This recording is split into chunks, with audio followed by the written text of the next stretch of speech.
So you bring the family to Kauai. How did you plan to make a living? Well, I had been, at that point in time, I'm doing pretty well shaping surfboards. On Kauai? On Oahu. On Oahu. So, what I would do is, like every 2 months, I would go to Oahu and shape. I'd live out on the North Shore at a friend's house. I'd get a number of orders in advance, and then I'd shape, and I'd get my money and come back. We'd live off that money for a while. Got it. Joanne worked a little bit as a secretary and a waitress here and there, but my early teaching, I when I first moved to Oahu, I had to work construction because I had a wife and child that I had to support and no money coming in, except John Price, what he was paying us. And the rents were a little bit higher, but not by much. And you had your car, all that stuff. It all piles up. So I started working construction at Mililani Town. Mililani Town was just a pineapple pasture in those days, so we were breaking ground. And I was the only haole on a 15-man local crew of Japanese, Filipinos, and a Samoan. And so I got to see a little bit of that prejudice within that framework. But I learned some skills, I learned some construction skills. So when I came to Kauai and they started building Princeville, I was one of the early workers, one of the early labor force carpenter. Gotcha. Yeah. How was the environment for Laird and Lion raising? Obviously, you told Joanne we're going to go raise the kids in the country. How did that pan out for you? Was it a good? Well, it was. I don't know how to put this succinctly, but we were young, and we were flexible, and we're open-minded, and it was something that was part of the environment. It was part of our living environment, and we weren't repelled by it. We kind of like eventually fit into the community, but it was a testing situation, and I think way more for the kids than it was for me, because they're in school with. Yeah, and I was, when I went there, I was well known in Hawaii as a surfer. I had already established a fairly big name in surfing. So a lot of guys that even were non-surfers knew who I was. And I lived in a place, like I lived at Joey Cabell's house that he had built. In 1968, he built a house there. So I got to stay there for 6 months, rent-free, while I could find a place for us to live. And eventually I found a place right off the main road in Wainea. And my landlord's name was Henry Ty Hook. And he happened to be like the unofficial mayor of Kauai. Okay. So, and I was his friend. So I was kind of sewn in the sense that you really don't, you don't mess around with friends of Ty Hook kind of thing. Got it. And I can't say that I was protected because I had a few situations where I had to defend myself, I had a few instances where guys wanted to cold cock me, and I caught them before they cold cocked me. Was that surfing related? No, it was on the land, mostly guys that were hunters, and then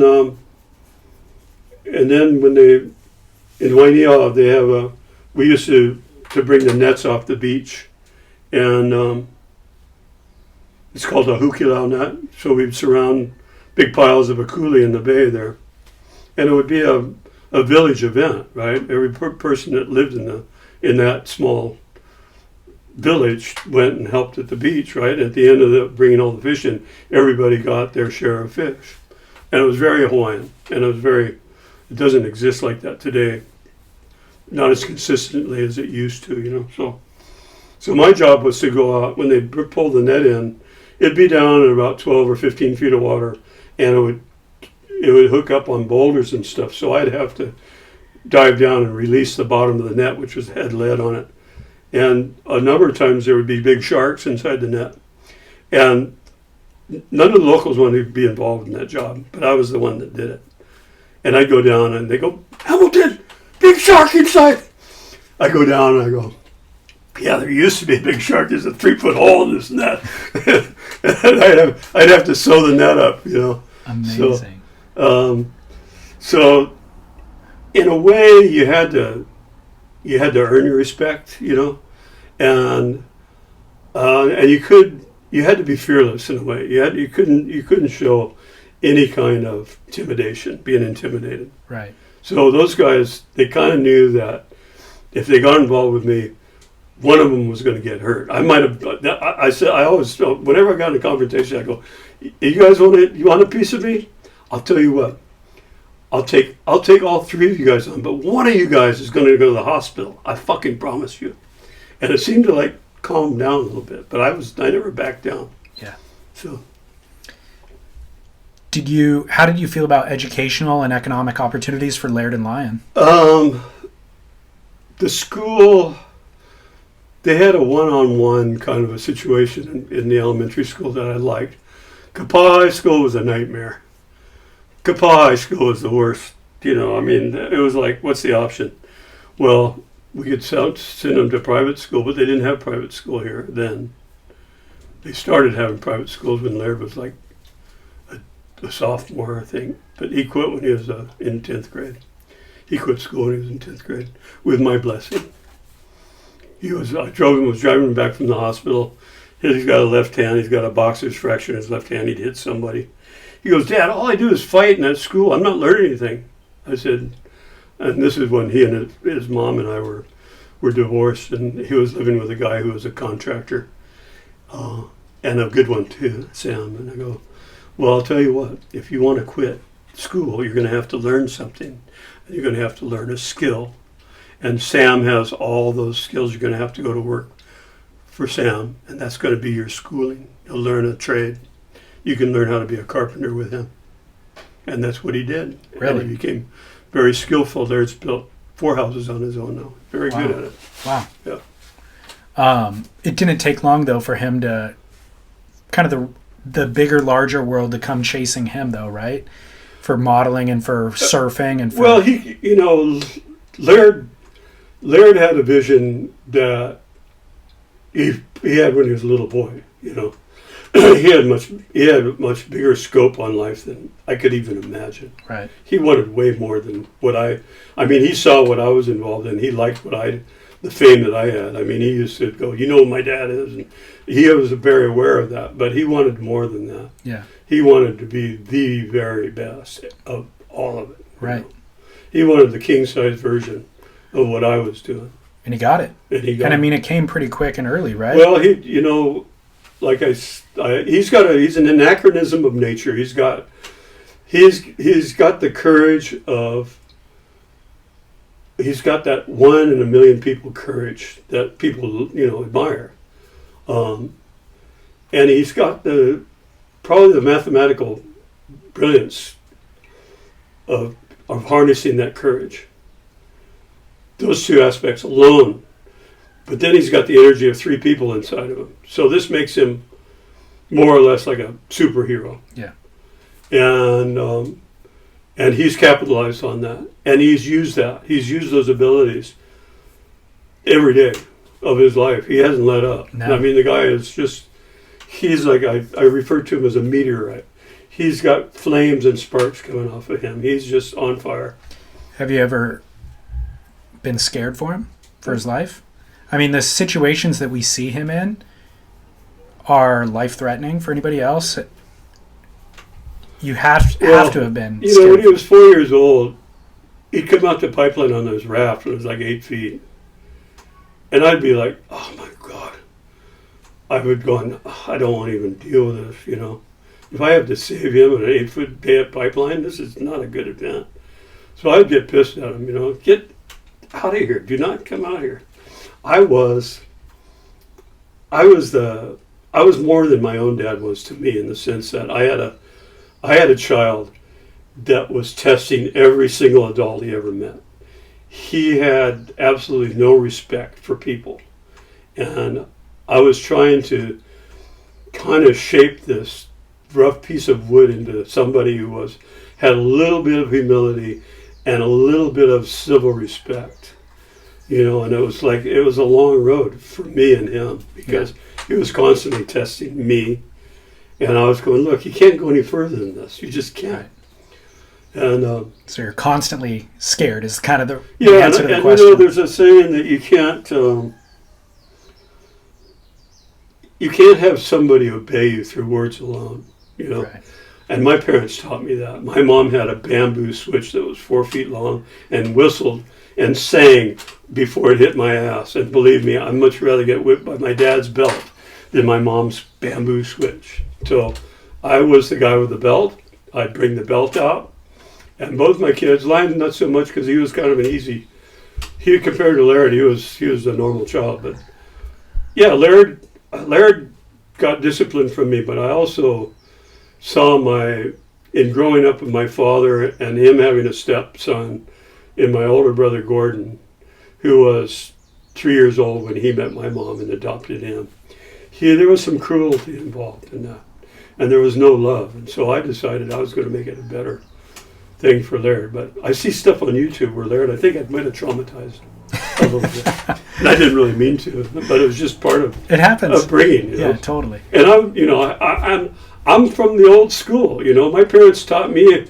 Look, Laird did not come with an instruction book, and I had no idea being a new father to this game. What am I going to do? Well, I had to rely on my parents' teachings, right? That's what you do. Totally. So, in regard to the larger world kind of coming to get Laird and capitalize on you and your talent and celebrity and all that sort of stuff, tell me about working with John Milius and how that Big Wednesday thing approached you, and what was the opportunity? Once again, John Milius and Denny Alberg. Denny Alberg wrote the script.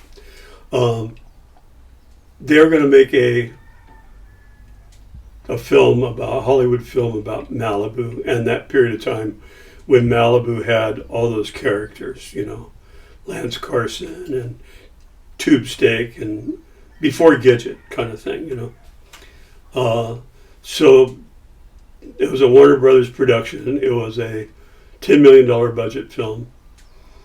And they hired Greg McGillivray and Jim Freeman to do all the water work. So I had, been working with Greg and Jim for a long time. I already made a couple of movies. We'd gone to Europe already in 1968, went to France, discovered Hossegor, surfed all kinds of beautiful spots over there, Portugal. Discovered Nazare, never been discovered before. So I got discovered Nazare and Hossegor with McGillivray. It's all on film. And then, because we worked well together, they hired me. And then Milius said he didn't want a doubles for the actors. He wanted to, so I got taken up to Hollywood to play the main part of, Jan Michael Benson's eventual part. Well, I'm not an actor, right? So, and they say, "Oh, you did good, great job. We'll give you a call, right?" Oh, okay. I knew right then. We'll give you a call. It wasn't going to happen. So eventually, they figured they had going to have real actors, money, market draw people. And but did you? I mean, at that time, you're flying to Hollywood. Did you think you're going to be a millionaire and your life's going to change, and you're going to, or was it just, I'll go do this and I'll come back home to Kauai and? Yeah, I wasn't, you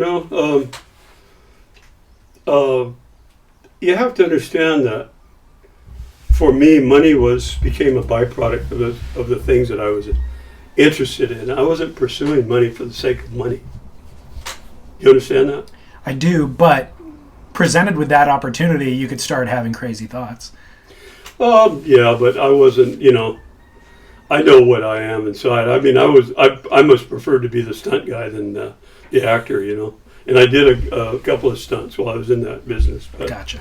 But the thing is that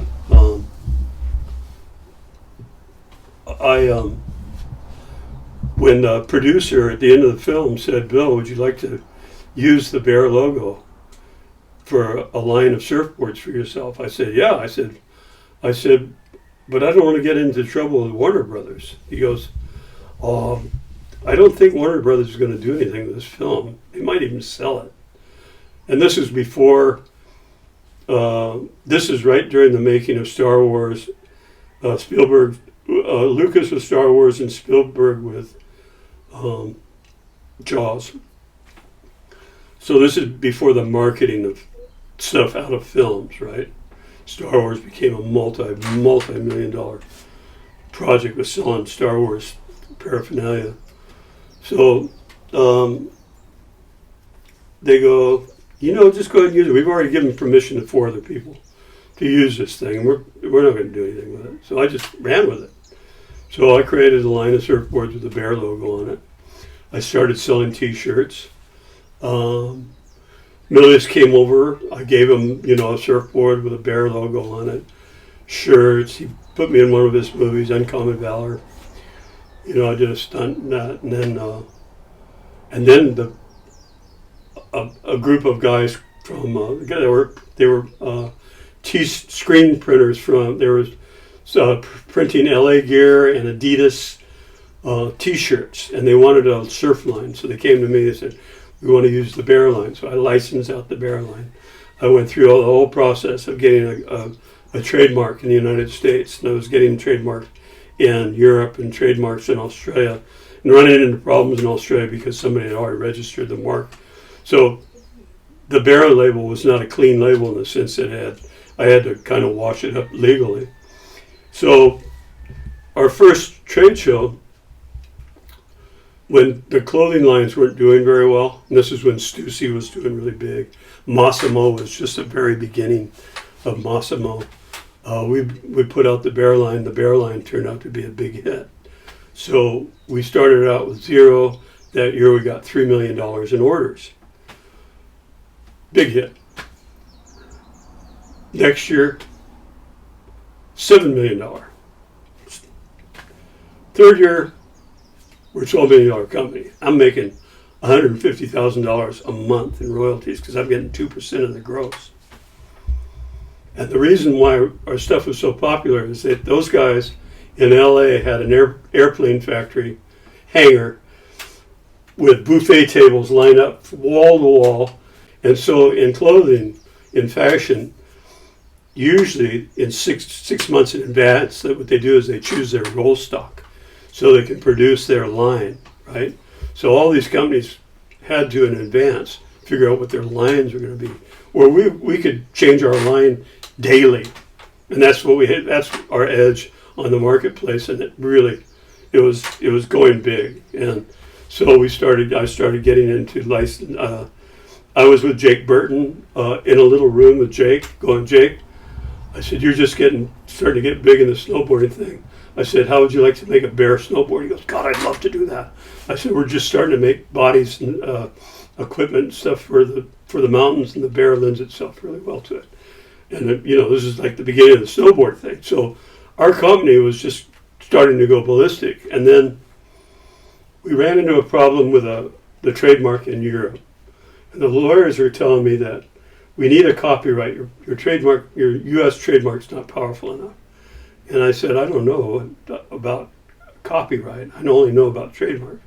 So I took it to a lawyer, and he researched. He said, "Well, yeah, there's the artist's rendition of the bear in the middle is copyrightable, and that copyrightable was obtained by somebody." And I said, "Well, it's probably from Warner Brothers." So I went to Milius, and I go, "Milius," our bear company's doing really well, and I think I could do a lot better if you can help me, and I'll bring you in as a partner. I said, what I need is the copyright for the Bear logo. I don't know if the artist has it or if Warner Brothers has it. I suspect Warner Brothers has it. And maybe we could make Big Wednesday #2 and really jack this thing up into the universe.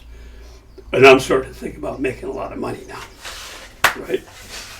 So he calls down he sends one of his agents out, and they go down to the factory and they see what's up. And all of a sudden, his eyes went green, and he got greedy. He called up my partners and he said, "Don't do business with Hamilton anymore. Do business with me. This is my deal." He says, "I own the copyright." So he got a quitclaim deed from Warner Brothers for $5,000. Got the quitclaim deed for the copyright. I offered him $50,000. No, I don't want any part of it. It's like, so I get on a plane, I fly to Hollywood, I fly to Paramount Studios. I go in, I have a meeting with John, I go in, I go, John, what's this all about? He goes, sit the fuck down, this is my deal, like some kind of a gangster. I said, me? Sit the fuck down? I said, John, this has been my deal for the last 4 years. I said, you haven't done anything to contribute to it. I've asked you to come in. I'm inviting you into my deal. I said, I don't think we're seeing something straight here. I said, if I got to see you in court, I'll see you in court. And so I turn around.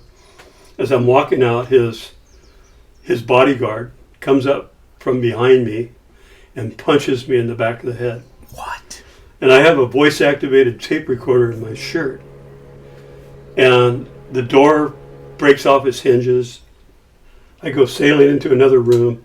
He's got me by my jacket, my shoulder, and he's rabbit punching me in the back of the head. I remember taking out a fax machine and a pretty little secretary that landed on the floor, over to another table, another fax machine, and another secretary that standing up screaming. I turn around and I grab the guy by the, right by the underneath his throat, and I throw him against the wall, and I'm ready to give him the final cut. And I'm thinking in my mind, going, Hamilton, don't do this, don't do this.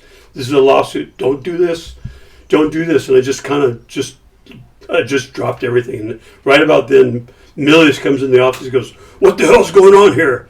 I go, you know exactly what the hell's going on here, and I think you owe me an apology. And he goes, crosses his arms. He says, I don't think I'm prepared to apologize. I said, fuck you guys. So I walk out the door. And then his agent, I'm not going to name the agent. I'm in the car. He comes up and goes, Billy, we're really sorry. We're really sorry. Come back inside. I said, you know what? You're a local boy. You're from Hawaii, right? I said, you've been here way too long. I said, I'll see you guys in court. So on the way out, at the guard gate, there's all three of the guards are standing up looking at me like, is your business finished here, Mr. Hamilton? It's all kind of a setup. Mm-hmm. So it ended up being a $1 million lawsuit. We had an insurance our company had insurance for lawsuits, so it was paid by that, but we had to settle out of court. Milius won. We had to pay him $400,000 for copyright infringement, and I lost the trademark. Wow. So that started in 1978 and ended in 1992. So based on what you paid him out, you lost money in the end. What did he ever do with the trademark? He sold it to a company in Italy. The Italians called me and they said, Mr. Hamilton, would you like to be a part of the Bear team? And I said, yeah, sure. If you guys want to pay me $3,500 a month, I'll work for you guys. I never heard from him again. Yeah. So. Man, what a bummer. Yeah, it was, I've been over and got shafted, but once again, I saw who my friends were. It was a big eye-opener for me and how you really got to protect yourself.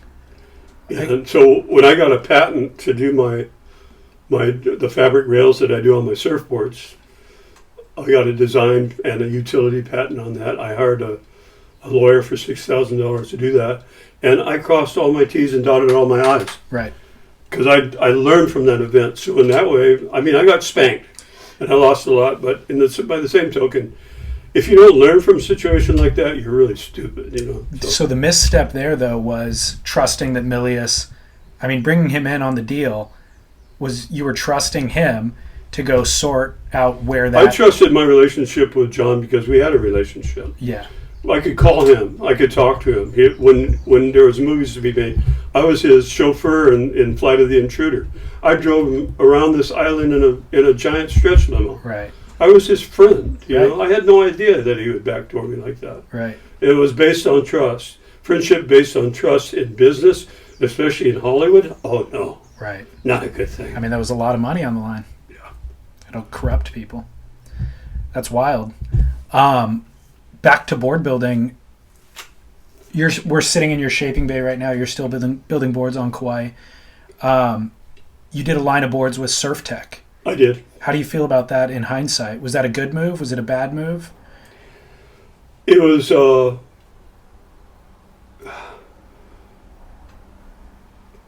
Was it good or bad? Well, for me, it was a positive move in the sense that I got my boards, my surfboards out in the world on a worldwide basis. People knew me in Australia, they knew me in Europe, they knew me all over the world, for one. For two, these are the best designs that I could come up with at the time, so people liked them. So that gave me access to this other world of business. For three, we found out how indestructible epoxy surfboards were. That was, in a way, in the world of planned obsolescence. Regular surfboards break. Regular surfboards get dense. Regular boards are susceptible to the heat and the sun. Epoxy boards are very resilient. They last. So the shelf life of an epoxy board lasts a lot longer. That means they're not being turned over all the time like regular surfboards are. So in that sense, we all shot ourselves in the foot. But it was it was a technology that was on its way, and it now is part of our business. When SurfTech was doing it, basically epoxy was still a new event, a new technology within surfing. Right. So, and I think it's a double-edged sword. I think there was a lot of good aspects about it, and not so, some negative stuff too. But by and large, I mean, we're on this in this locomotive that is going places, and nothing's going to stop for it. It's all about change. You look out the window, nature's changing, everything's changing, every day, and you can't do anything about that. You have to accept it, and you have to deal with it, and you have to live with it and survive within the framework of that. And if you don't, well, you're going to just get blown off the tracks. See you later, pal. Yeah. How, when, and why did you decide to start growing your own balsa? I started growing my own balsa in 1998, primarily because I was looking for a board that was biodegradable. I'd heard about some research in vegetable-based epoxies, and I already knew that there was fabrics made out of hemp. I was thinking, if I could make a completely eco-friendly surfboard that was biodegradable, that you could throw in the earth and plants could grow out of it, that would be a really good thing. That's nothing but 100% positive for humanity, right? I'm starting to think in green terms, I've already been, I'm kind of an activist in a lot of different ways. When in 1974, when the Land Use Commission came here, they were going to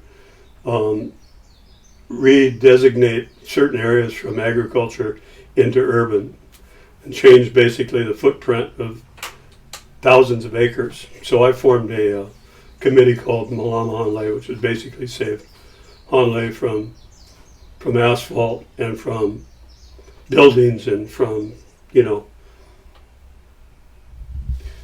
people that come in, they want to come and develop someplace. They say it's going to provide jobs for everybody. But it does a lot more things than that. And they were looking at prime agricultural land, like from the lighthouse to Kauai. All that property in there was owned by two corporations from Las Vegas. And they wanted to put two giant hotels over there. And I went, once you put asphalt over good ground, you can't grow out of it again. It's just common sense, I said, people have to understand that when they do permanent shit like that to the earth, it can't return back to its normal condition. I said, the best part of having agricultural land is you can grow stuff on it. Hello? Nobody knew about this boundary review that happens every 5 years in Hawaii. Nobody's, it's a small thing in the paper. So it wasn't really publicly made. So basically the guys that own these corporations could have had a slam dunk. And I went and formed this corporation, and I blew the whistle on these guys. And it changed zoning laws in Hawaii forever, because what happened was all this agriculture, even across from Princeville, all they wanted to put in a whole other Princeville up above where all those private homes are up there.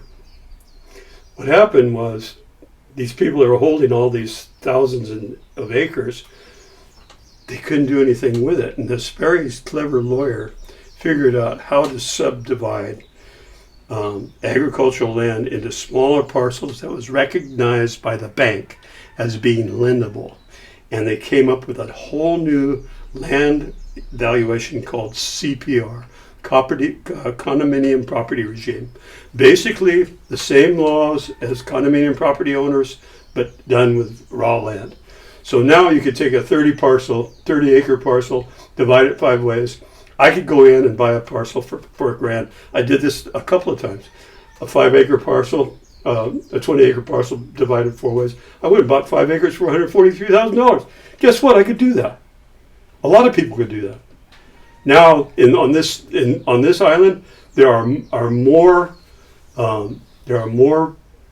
food fairs every week than any other island because of these laws. Farmers markets. Yeah. Because the land was kept in agriculture, and it was because of my the committee that I formed, and also the committee that Joanne Yukamura formed in Poipu. It's the same. We were fighting the same battle, and in this case, we actually did good. Well, I'd be curious to know what the success was of that campaign, because a lot of people try to get politically active, and they fail. They run up against politicians or corrupt politicians or big moneyed whoever, corporations backing those things, and they don't succeed.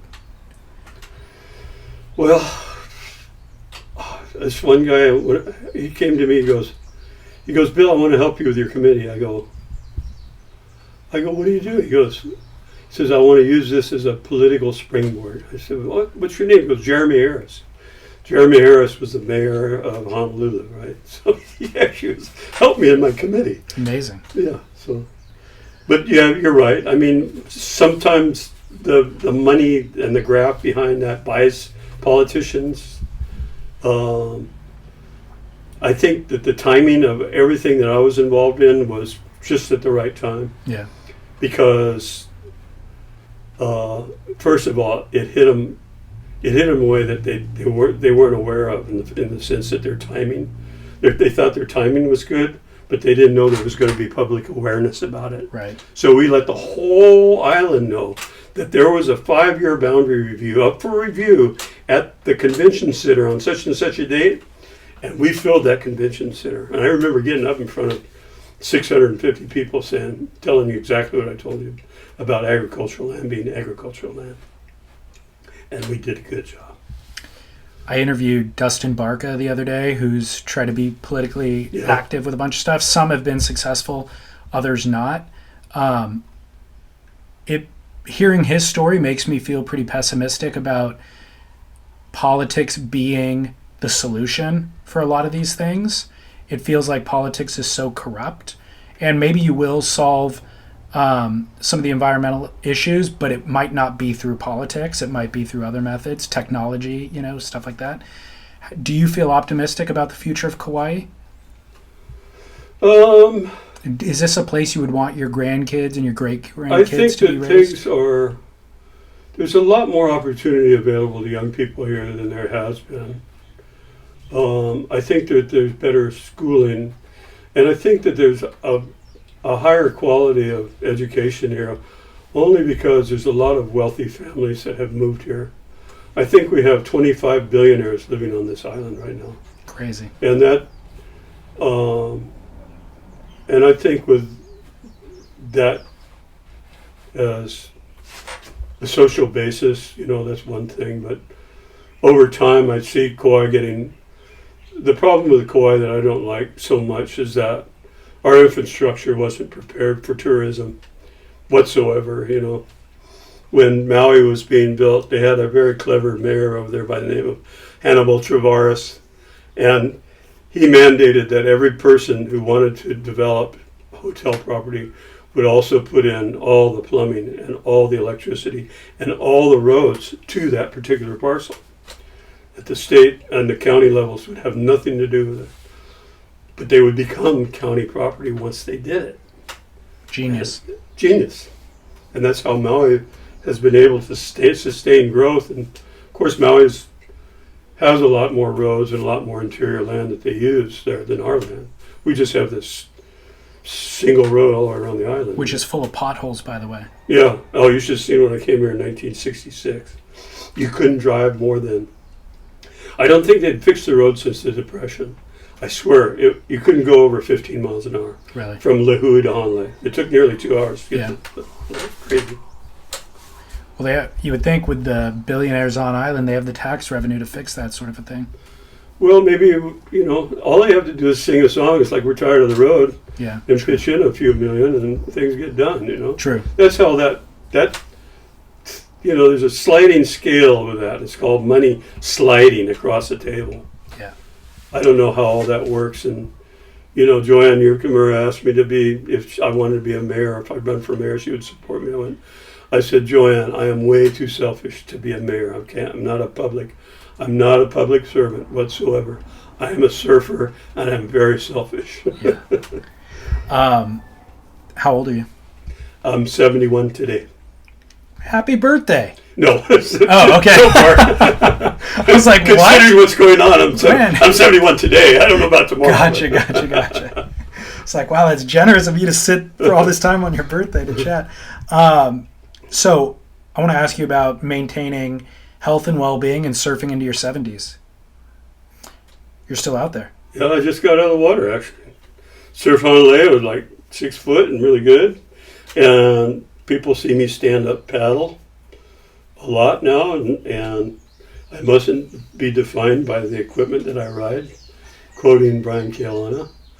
But I have a left knee issue. I don't need a knee replacement, but I need some new collagen in there, and so I can't pop up like I did before, so it becomes a kind of a painful event. So I started standing up about 6 years ago, and I enjoy that. It gets me out in the water.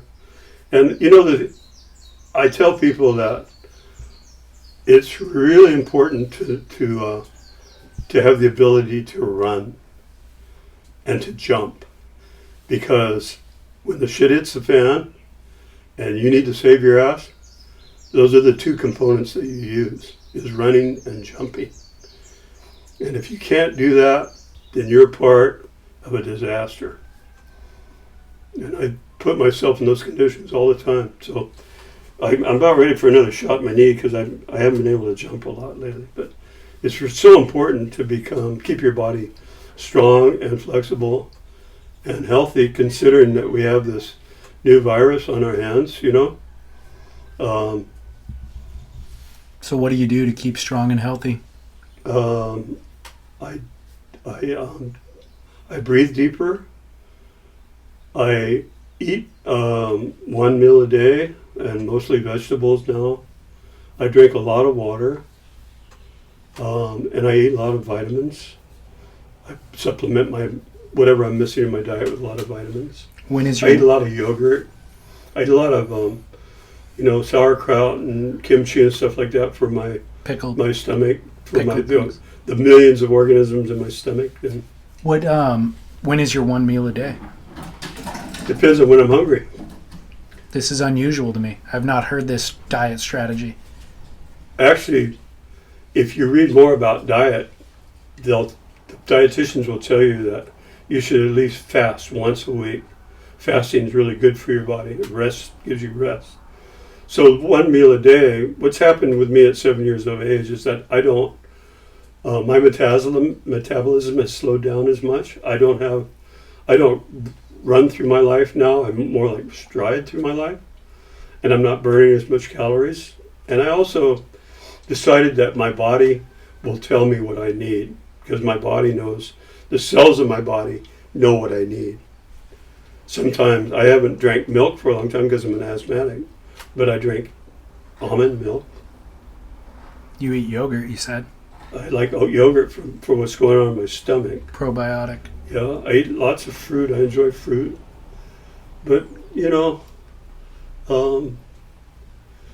but you get energy from activity. When you sit too much, you lose your energy. Yeah. You have this blood supply and oxygen supply in your body that gives you life, and you got to use that. Yeah. And if you don't use it, you're actually abusing it. Do you eat red meat? No, very rarely. Okay. Once in a while, if I feel like my energy is low, or if I'm doing something really demanding, I'll have a big steak. But I'm not like denying myself religiously things that are either good or bad for my body. If I want to eat bread, I'll eat bread. If I want to eat a sausage, I'll eat a sausage. But do I do it all the time? No. The thing is, it's about diversity and how much you do it. Do you avoid sugar? I try to. Okay. It's hard to avoid in our society. Sure. But, I eat a lot of good sugar. I like carrot juice, and I love grapes. And sometimes I'll just eat grapes for my meal, So natural sugars and fruit. What about, back to the 1 meal a day thing, is this, you're I saying learned you this kind of from Bud Brown, who was at 75 years of age, swimming in 15-foot sunset with a real heavy camera, taking photos, and really in a real demanding, taxing physical situation, and coming out and still having lots of energy.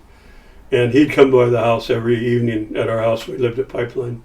And Joanne would make him a big, giant, heaping meal of vegetables, broccoli, and squash, and salads, and all this stuff. That's the one meal that he ate a day. And he'd eat it in the evening. Refueling after a huge athletic. Yeah, and he was pretty much, if you looked at his physique, he was skin and bones. He had no excess fat, or he wasn't heavy with muscle. But, here's a guy that's bungee jumping off at bridges at 85 years of age. The guy was a phenomenal example of how you treat your body. And so there's some, and I just saw something on Netflix about how they did a study with 4 football players. They gave them burritos. 3 guys had burritos with only greens in it, and the other guy had rice with chicken in it. And then they took their blood serum right after they ate. The blood serum of all the plant eaters was as clear as a bell. That meat eater, the serum was all cloudy. It was just an instantaneous. That's what your body instantaneous assimilates this food and, distributes amongst all the organs and stuff. But the blood is what does all the work. Right. So the blood and oxygen is really important. Yeah. And I think that the more blood and oxygen that you have flowing to all your extremities, the better off you are. And by doing that, you have to do lots of different exercises, I don't do as much as I should. I should be riding a bike more now. In fact, I've been looking at my bike going, got to repaint this puppy and get on the road, But you were talking about breathing deeply. Is that a meditative practice, or is there... Just being conscious of breathing. Okay. Every day when you're driving or when you're concentrating on something. It's like, check yourself out. Check yourself out someday when you're doing something. How are you breathing? You'll see pretty shallow, But if you use, like I'm an asthmatic, I was trained to use my lungs, which exist in my core. My stomach, if I lay on the ground, if I put an apple in my stomach, the apple should rise up in the air with a whole belly full of air. And then everything else should rise after that. And then when I let my air out, the air coming in comes into my nose, the air going out goes out of my mouth. My mouth is the exhaust. You don't breathe through your mouth. You breathe through your nose. So it's all, that balance is really important. I don't always breathe deep. I'm constantly trying to consciously be more aware of when I breathe, especially when I drive, because then I can be really conscious. So I'll do that exercise as I drive. Gotcha. I got so much energy after I do that. It's amazing. Fuels your body. What's your policy with alcohol? I like alcohol, but I don't drink it as much as I did. I like, because I'm Scot. I got a lot of. I'm probably 85% Scot. I used to drink a lot of Scotch. It doesn't seem to really affect me in a way like. Like my radically hungover. I didn't seem to get those effects, but it's not good for you. I like beer. I drink beer.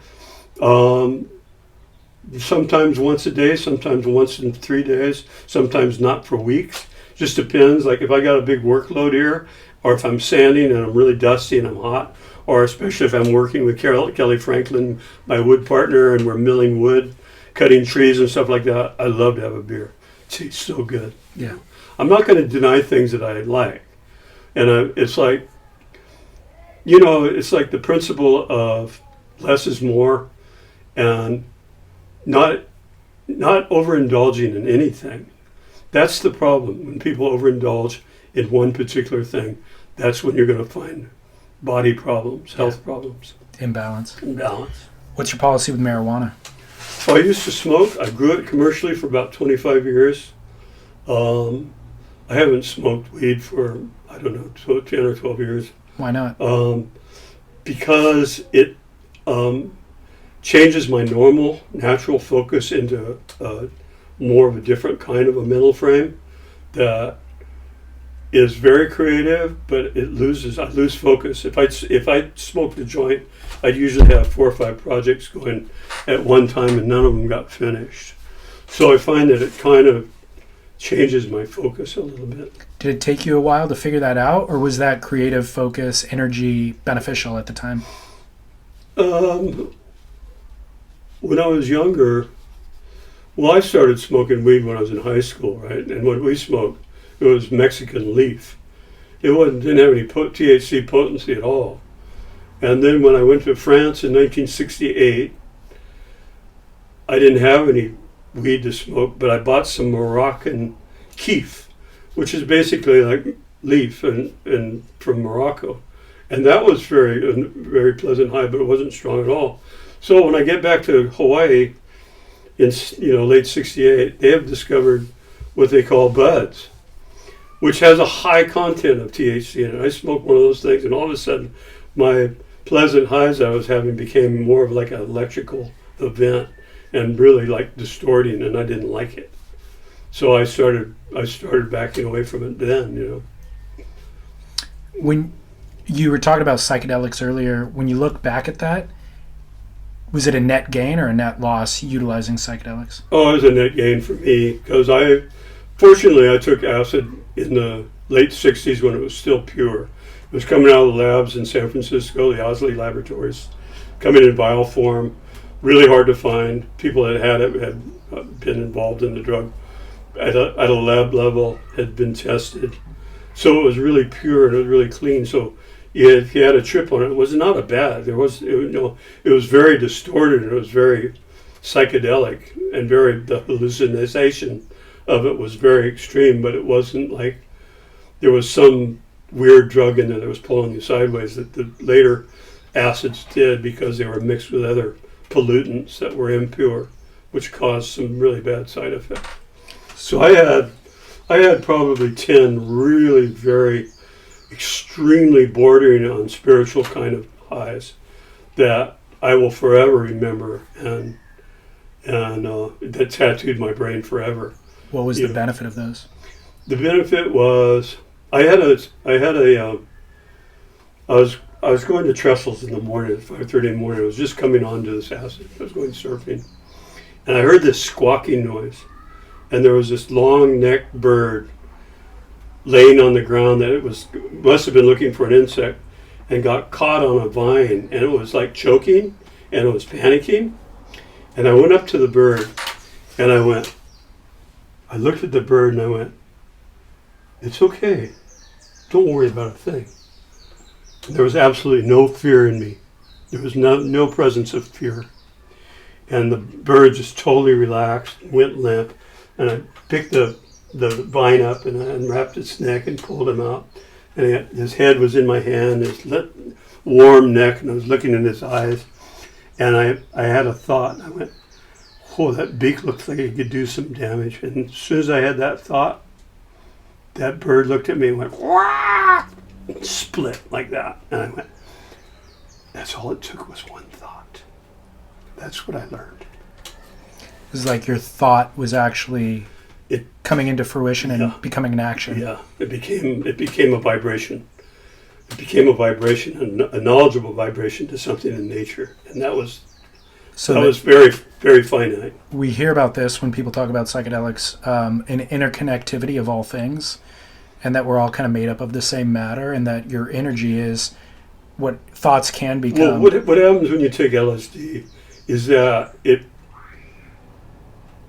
sensitizes everything into a molecular scale. So you see the energy in everything.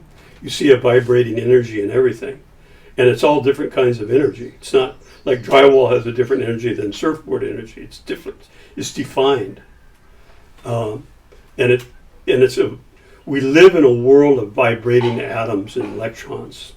You know, if we had the awareness of what we do on acid, I think maybe we would probably go about living a little differently. For sure. You know. So have you been able to maintain that awareness that you just explained to me? Were you able to carry that with you through your life and act differently and behave according to knowing that we're all interconnected in that way? Or do you forget it? No. The thing is that I've had a couple of different experiences like that. Those experiences stay with you forever.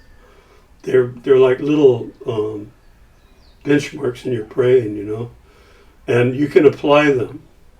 It's like if I'm next to somebody who's really aggressive, I become very calm. You know, it's like I can become very calm. I used to always.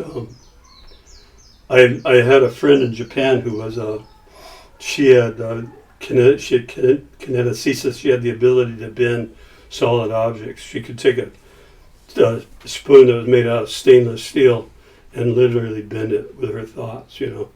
Legitimately, yeah. I mean, I take these spoons. I couldn't bend these spoons with my thumb. She'd rub the stem right below the. She'd rub the stem, and I don't know what she did with her mind, but the thing would just flop over. Like you witnessed it. I witnessed this. My friend George Fujisawa's wife, Kaio. That's wild. Well, we have a lot of capabilities. Our minds have a lot of capabilities, and I think it's just how there's a composition that we need to learn. It's like the composition when you make music. There's a composition to being able to control material events. You know, I think that probably could have happened back in the days of Egypt when they're putting things like that, those heavy objects together. I think that there were some mind-bending skills there. You know. Yeah, because we haven't figured out. Yeah. We haven't been able to reverse engineer for how that happened physically. Yeah. So. Couple of closing questions. Do you ride other shapers' surfboards? Funny thing, I don't have it in here right now, but I was getting my boards glassed in a place called Moonlight Glassing in Encinitas, and all the guys that worked in that factory were riding 5-fin Bonzers. I go, what's the big deal about these 5-fin Bonzers? They go, have you ever ridden one? I go, no, I've never ridden one. And one of the guys said, well, you know that Malcolm has used one of your longboards as a template on making some of his longboards. I go, really? Malcolm has? I go, so I called Malcolm up. I go, Malcolm, I said, since you've been using my template for longboards, I want you to make me an 8-foot Bonzer for Hanley. This is in 1992. Right? Okay, this is the second time. The first time I ever asked a shaper to make me a board was Mike Diffenderfer and Dick Brewer at the same time. And I said, would you guys make me a board? And I already had 3 years of shaping under my belt, but I felt like I needed to learn more. So I had Mike make me a board, and I got to watch him, and I had Dick make me a board, and I got to watch him. Oh, and Larry McElhaney, too, made me a beautiful board. But, and then Duncan Campbell's boards changed my whole perspective of how I make boards now. I mean, when I was riding shorter equipment, all my boards were 5-fin boards, and then guys were ordering boards for me. They wouldn't order one board; they'd order 3 boards, because that, for a wave like Honolulu that's real long like that, that's what you need a bonzer for. You need something that has some punch and some exchange, you know. So yes, I have had other shapers. I mean, it helps expand your, your repertoire and your. Yeah, that. Well, I mean, all those experiences of having those boards made for me helped me a lot. But I'd have to say Duncan's was a big event, you know. Who is the best surfing that you've ever seen at Honolulu? Oh, Joey Cabell was really good. Jimmy Lucas, Titus Kinamaka. Terry Chun's a great big wave rider out there. James Jones used to come over and surf. I never got to see him surf there, but there's a handful of guys that surf really well out there. Now the young bucks are coming on. Nobody names the young bucks whenever I ask them that question. They say the same guys that you just said. Yeah, well, the young bucks they're the sons of the people we just named. Yeah, I guess so. Final question is, what was the last surfboard that you rode? That one right there, that 98, I rode it 2 weeks ago at Honolulu. What is it exactly? Explain it for the listeners. It's a 98. I call it a modern classic. It's got it has about an 8-inch square tail that I put a channel through the bottom on the deck to funnel the water. This right here. Okay. And then it has kind of what I refer to as a trimming concave. So when you get up to the concave, it gets faster rather than slows the board down. I made it more like a board that I could ride all over the place on. Not just, if you're riding a board that you want as a nose rider, you specifically have to make adjustments on the board for it to ride the nose well. Right. And if it rides the nose well, it's not going to turn really well, and it's not going to paddle you really well and be very fast. But when you get on the nose, you're going to stand on there like a sidewalk. But this board is kind of an overall event. I made it a little bit wider than my other boards because I have a hard time getting up really quickly. Yeah. So it's provided a flat platform that's giving me more timing. What's the fin setup? That's a single cutaway fin. Nice. It kind of got a rolled V bottom, a soft bottom on it. No real hard edges on this one. Very flowing board, very loose. Gotcha. Awesome. Well, Billy, this has been an amazing conversation. Thank you for taking so much time. Well, thank you for coming, David. Thanks for your interest. Thrilled for the opportunity. And thanks for the audience for listening. Gladly. Appreciate it.